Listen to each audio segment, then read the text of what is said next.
नमस्कार बच्चों, बीए द्वितीय वर्ष के विद्यार्थियों का स्वागत है। सेनापति के पदों का जो हम भावार्थ करने जा रहे हैं उसमें अब 13 नंबर जो पद है उसका भावार्थ कर रहे हैं। ये भी श्रृंगार का ही हिस्सा है। उन्होंने जो श्रृंगार वर्णन किया है, सेनापति ने प्रकृति का चित्रण भी किया है, श्रृंगार का भी वर्णन किया है, भक्ति भावना का वर्णन भी किया है, प्रेम का वर्णन भी किया है और श्लेष का वर्णन भी किया है। सेनापति द्वारा किया गया जो वर्णन है उसमें भी जो नायिका है उसके जो लाल होठ है, क्योंकि एक एक अंग का बड़ी गहराई से, बड़े विस्तार से और बड़े सूक्ष्म दृष्टि से अवलोकन करके फिर कवि ने वर्णन किया है। क्योंकि जहाँ न पहुँचे रवि वहाँ पहुँचे कवि। इसलिए जो कवि होता है उसकी अनुभूतियाँ बड़ी गहरी होती हैं, उनकी जो दृष्टि होती है वो बड़ी सूक्ष्म होती है और भीतर हृदय के अंदर जो भाव होते हैं वो बहुत गहरे और विस्तार लिए हुए होते हैं। इसमें भी कवि ये कह रहे हैं सेनापति कि नायिका के जो होठ है ना, केसरी निकाई, केसरी माने केसर जैसी, निकाई माने सुंदरता, अच्छापन। केसरी निकाई किस लय की रताई लिए। किस लय कहते हैं बच्चों नवीन पत्तों को, जो नए चिकने कोमल से पत्ते निकलते हैं, चाहे किसी पेड़ या पौधे या बेल में से निकलते हैं। जब नवीन पत्ते निकलते हैं तो विशेष रूप से वो चिकनाई लिए हुए होते हैं, हल्की ललाई लिए हुए होते हैं। रताई, रताई माने ललाई। किस लय की रताई लिए। आप देखिए यहाँ जो ललाई बताई है होठों की, वो भी कैसी बताई है कि उसमें भी एक चिकनापन है, एक उसमें मार्दव है, एक बहुत ही उसके अंदर अपने आप में एक सलोनापन है। केसरी निकाई किस लय की रताई लिए, झाई नाही जिन की अलकत है। झाई नाही जिन की धरत अलकत है।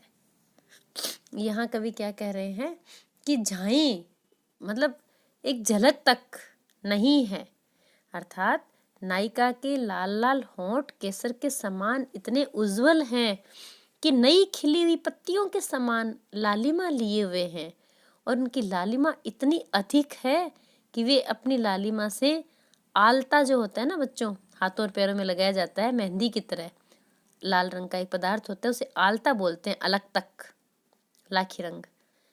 तो वे अपनी लालिमा से आलता को भी मात करते हैं।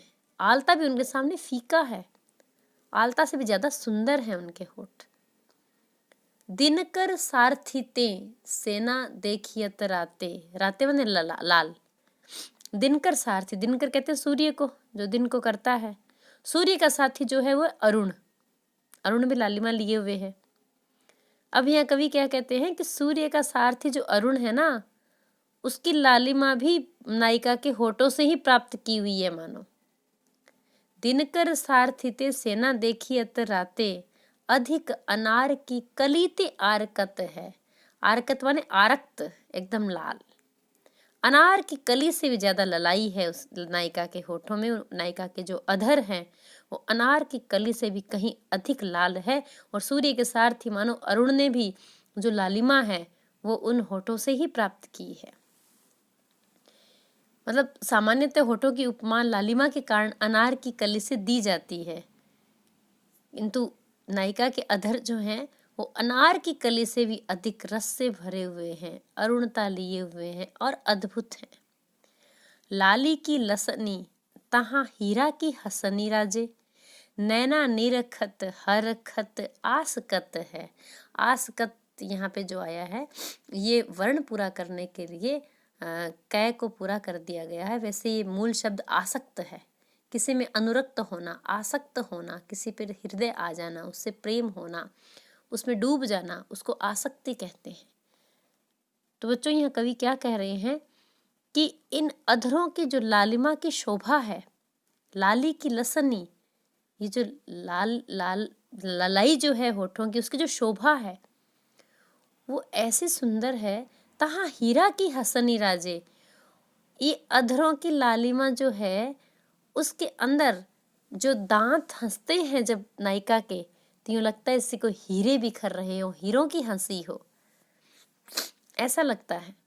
हीरा की हसनी राजे, उसके ऊपर उनके दांतों का हंसना उन होठों के अंदर बड़ा ही सुंदर लगता है। नैना निरखत, नेत्र देखते रह जाते हैं, देखते रह जाते हैं, निरखते रहते हैं, हरखत और प्रसन्न होते रहते हैं, आसकत और उसमें आसक्त हो जाते हैं। यानी इन लाल रंग के रस भरे होठों को देखकर जो देखने वाले हैं उनके नेत्र बड़े ही हर्षित होकर और उन अधरों पर आसक्त हो जाते हैं। जीते नग लाल, अपने ये बोलते ना हीरा लाल मणि, तो जो लाल रंग के जो जवाहरात होते हैं उन्हें लाल बोलते हैं। तो कवि ये कह रहे हैं कि इन लाल होठों ने जीते नग लाल, लाल रूपी नगीने की ललाई को भी जीत लिया है इन होठों ने। हरी लाल ही ठगत तेरे लाल लाल अधर रसाल झलकत है। यहाँ लाल ही ठगत और दूसरे लाल, इन दोनों में अंतर है। जो अर्थ निकल रहा है, एक का लाल तो ललाई रंग है, लाल रंग है, एक लाल यानी नायक। तो कवि क्या कह रहे हैं कि इन अरुण अधरों ने, लाल होठों ने संसार में उपलब्ध जो बहुमूल्य हीरे जवाहरात हैं उनकी लालिमा, उनके सौंदर्य को भी जीत लिया है। भाव ये है कि ये उनसे भी ज्यादा सुंदर है। वास्तव में नायिका के जो अधर हैं, होठ हैं, वो नायक को ठगने वाले, हरी लाल ही ठगत तेरे, हर लेते हैं, हरण कर लेते हैं, लाल ही ठगत, नायक को ठग लेते हैं तेरे, ठगने वाले ये रसाल के समान, अधर रसाल झलकत है। रसाल माने आम भी होता है, रसाल माने रसयुक्त, प्रेम युक्त, मीठा। कि नायिका के अधर नायक को ठगने वाले और रसाल के समान आकर्षक प्रतीत होते हैं। बच्चों, ये ब्रज भाषा का प्रयोग करते हुए कवि ने मनहरण कवित छंद का प्रयोग किया है, 31 वर्णों वाले सवैया। और अधरों की लालिमा कोई लालिमा नहीं है, उनमें रसाल की छवि, उनका रस, उनका रंग जो झलकता हुआ दिखाई दे रहा है। तो यहाँ हम चित्रात्मक भाषा को देखते हैं कि कवि ने एक चित्रात्मक भाषा का प्रयोग किया है। और इस कविता में उपमा अलंकार का प्रयोग हुआ है, अनुप्रास का हुआ ही है, पुनरुक्ति प्रकाश भी है। और लाल में शब्द जो है एक जैसा है, अर्थ अलग अलग है। तो यहाँ पे यमक अलंकार का प्रयोग भी हम देख सकते हैं। और सुंदरी नायिका के जो होठ हैं उनके अद्वितीय सौंदर्य का यहाँ पे जो वर्णन किया है, उसे लगता है कि ये होठ मानो रस के आगार हैं, रस का खजाना है, प्रेम का खजाना है, मधुरता का खजाना है। और इसमें नायिका के अधरों की तुलना उन्होंने कभी जवाहरात लाल से की है, कभी अनार की कली से की है, कभी अरुण से की है, और कभी केसर से की है, कभी नवीन खिलने वाले नवीन चिकने पत्तों से की है, कभी आलता से की है।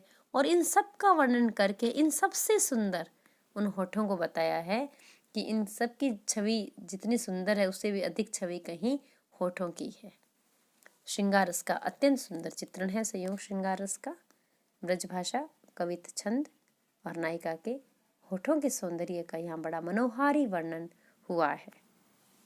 धन्यवाद।